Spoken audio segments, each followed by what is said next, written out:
What's up, Netflix fans? Better late than never. It's What's Inside. What is inside? I don't know. It's a movie. Let's discuss. Well, you had mentioned that we might be playing some games tonight. Do you still want to play? Yeah, we'll play games tonight, man. A group of friends gather for a pre-wedding party that descends into an existential nightmare when an estranged friend arrives with a mysterious game that awakens long-hidden secrets, desires, and grudges. This movie's rated R for pervasive language, sexual content, drug use, and violence. All the things the kids love. Again, apologies for getting to this movie a little late, had a long weekend, but the first thing I noticed here is a very unique style. Visually, the way that this film is paced, it kind of reminded me of some of the outlandish things, in a good way, that we see A24 do, and it really reminded me of the movie Talk to Me. I know that's a weird comparison because that's all about introducing demonic elements into people's bodies, but these teens kind of get high off of it, and it's something that they know they shouldn't be doing, but they're doing it anyway. Well, in this case, some guy shows up that they all know, at least they think they do, and he's like, hey guys, I've got this thing, it's really cool. It's a device where you can swap bodies, and we're gonna basically get high off of it. And it's an existential feeling, we're gonna have some fun with it, we're gonna be in each other's bodies, and nobody's gonna know who, we're gonna have to figure out who. It's kind of like Clue, except you're not in your own body. Well, one character knows who is who, but that's part of the fun, right? The discovery of it all, and just, being able to do something that clearly isn't normal. And that would be the first question I'm asking, like, is this gonna get us killed? And that is a question that comes about eventually when people start to get some sense like, this isn't natural.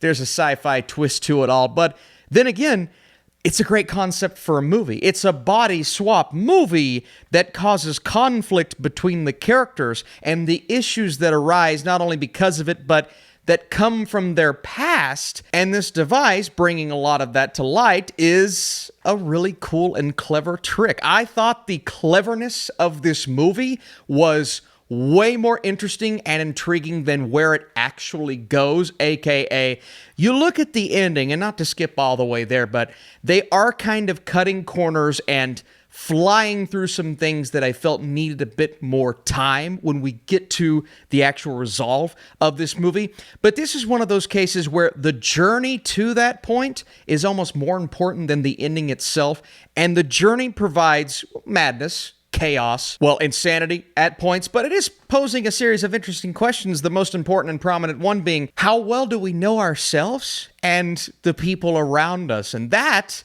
is interesting when you have a group of people that, frankly, I mean, they're all in not a great place emotionally. And again, it's just hard to root for one specific person in this movie because some of them are so unlikable. Others realize things about halfway through and we're like, okay, I can relate to you being in this place. But at the same time, it gets so chaotic, and I don't want to use the word convoluted, but you're trying to figure out, okay, who is in whose body? What's their motivation? How could this go wrong? What is introducing this concept going to do to their brains? And where is the story going to go? And again, by the time we get to the end, I felt as if, they do something or a series of things that was kind of like, it felt like the easy thing to do. It was unexpected, but it's almost like the easy thing to do, and it kind of comes out of nowhere. But the chaos of a body swap movie that happens along the way and the addictive nature of what they're doing, again, that's kind of where my head goes, is Talk to Me, or is a movie to where a bunch of people are doing something they know is wrong. That's why it's so horror-centric in nature, but it's also a mystery, a sci-fi movie. There's a lot of comedy in here, man. It's overly comedic at times to where, I'm not laughing out loud. It's not a belly laugh type of thing, but characters will say things and do things. You're just kind of chuckling to yourself like, I can't believe they're doing this right now. And it works. It provides a lot of entertainment, and it doesn't really feel like a Netflix movie. That's one thing that I see as a big positive quality, but also something that I hesitate when I'm recommending this to people, because sometimes you watch a Netflix movie and you don't expect much. But this is definitely a movie you have to pay attention to just to keep up with. I am so confused. So putting this on in the background is probably not an option for you to enjoy it because you want to know what's happening along the way.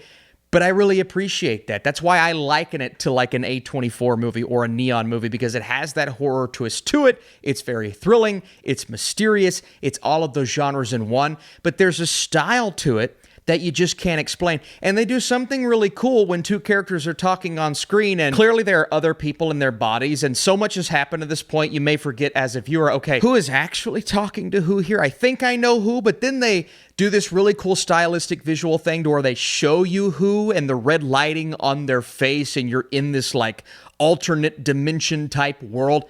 I thought that was brilliant. So really cool things on display. I have to give the director kudos. Well, directed and written by Greg Jardin, so a nice job there. And this premiered at South by Southwest. It definitely feels like that kind of movie. Again, there are flaws throughout, right? It's not perfect. It gets a little overly chaotic as it goes. And again, the ending, I felt the ending wasn't fully satisfying, but the journey I enjoyed, the pacing I enjoyed, how it kept me on the edge of my seat the entire time. Couldn't find a character to put my full investment in. Also want to give a shout out to a few people here. Brittany O'Grady is good.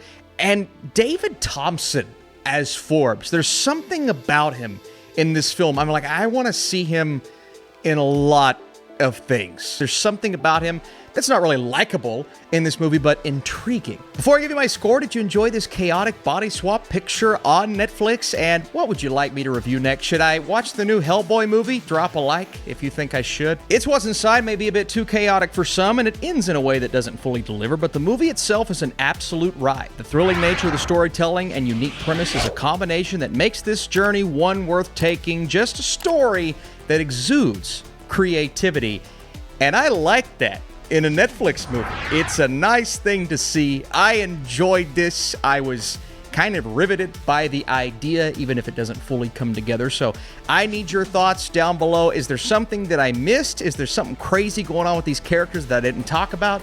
Leave those things and come back for the next review. It should be a fun one if I see you.